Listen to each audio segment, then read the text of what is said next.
Again, congratulations. Well-deserved honor here. You have worked hard all your life, and you have much to be proud of. I have said in the past that I think it's good for the court to look like America, so count me in on the idea of making the court more diverse.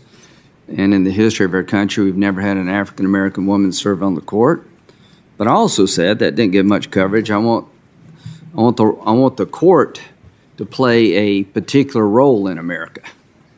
One is make it more look like the country, but also make it operate in the confines of the Constitution. That didn't get a lot of coverage.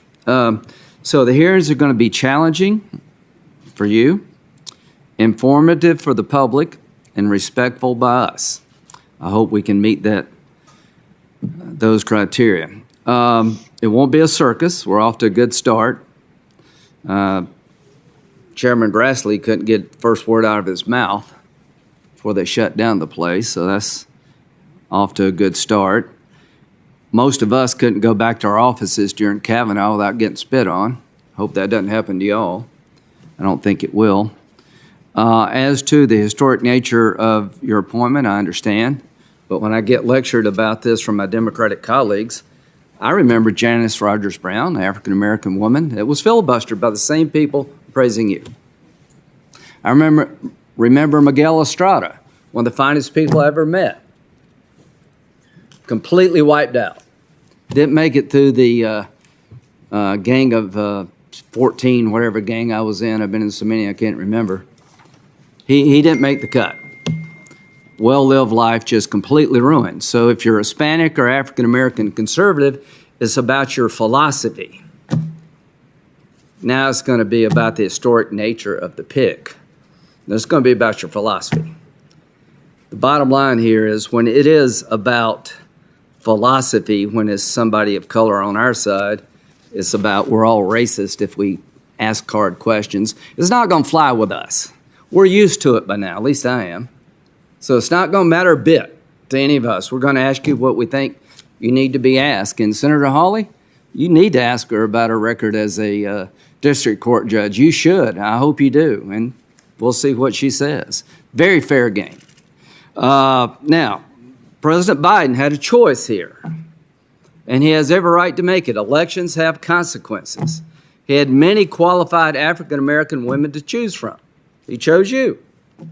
Michelle Childs, a district court judge from South Carolina, supported by Jim Clyburn. That was in the mix. I think it came down to about 2, 3, 4 people. Don't know for sure, but that's what the press was reporting.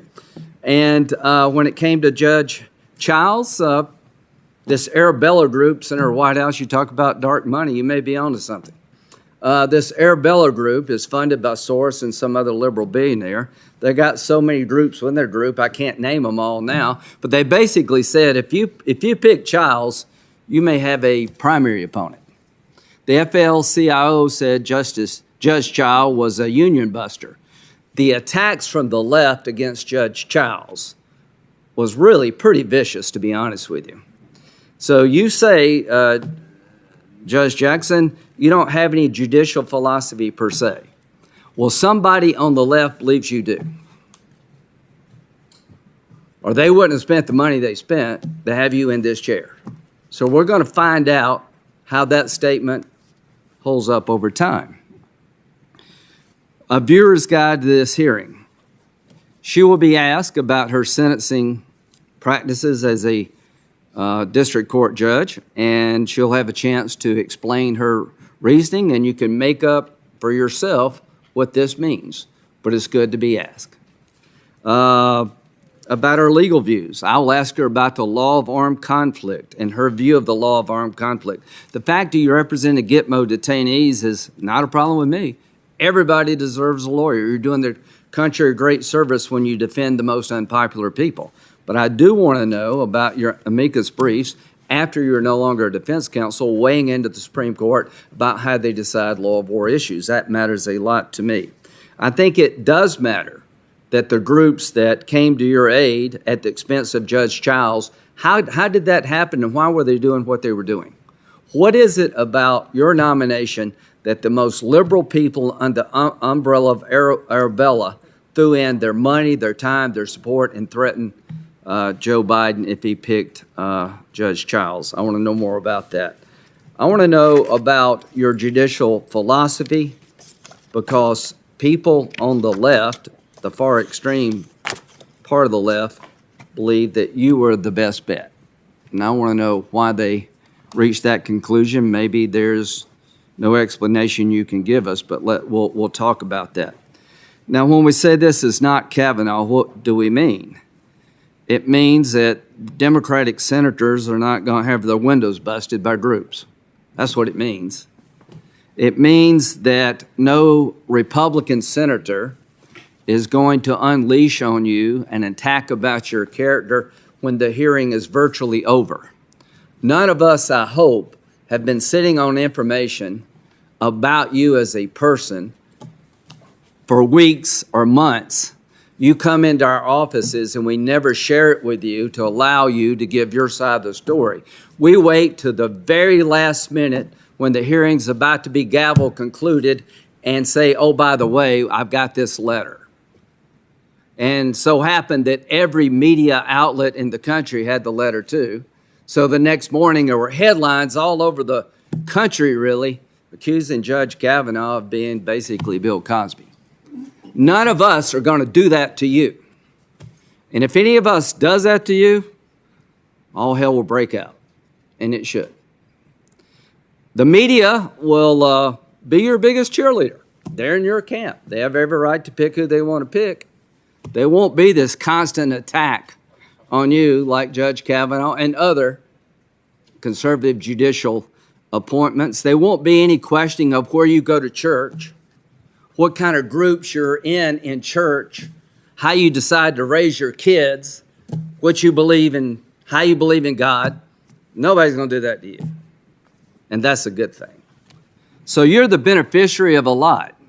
You're the beneficiary of Republican nominees having their life turned upside down. And it didn't work. So I am hoping that we can have a hearing that's respectful, that's informative, that's challenging. And President Biden has every right to pick who he'd like to pick. That comes with winning the White House. And I've been very inclined to support the picks of people that I would not have chosen. But this is a new game for the Supreme Court. And this game is particularly disturbing to me because there's been a wholesale effort of the left to take down a nominee from my state. And I don't like it very much.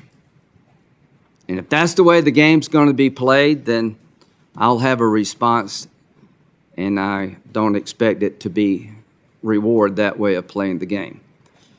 Judge Childs would have gotten 60-plus votes.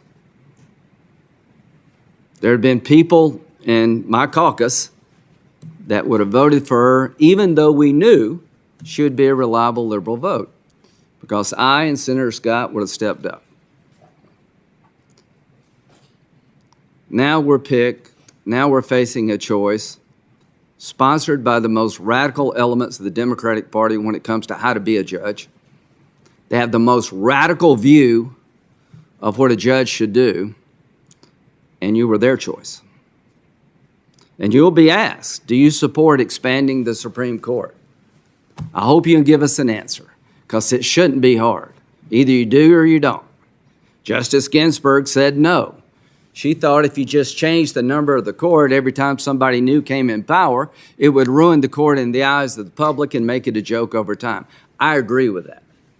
So I hope you can give us an answer to that question, because I think the court would be better off if the judges stood up for the court. If the judges told politicians, don't play this game with the court, because over time nobody wins. So congratulations. It's going to be a couple of interesting days, and we're off to a better start than we have been in the past. And the one thing I can promise you, you will not be vilified, you will not be attacked for your religious views, you will not be accused of something that you could not defend yourself against until it was too late.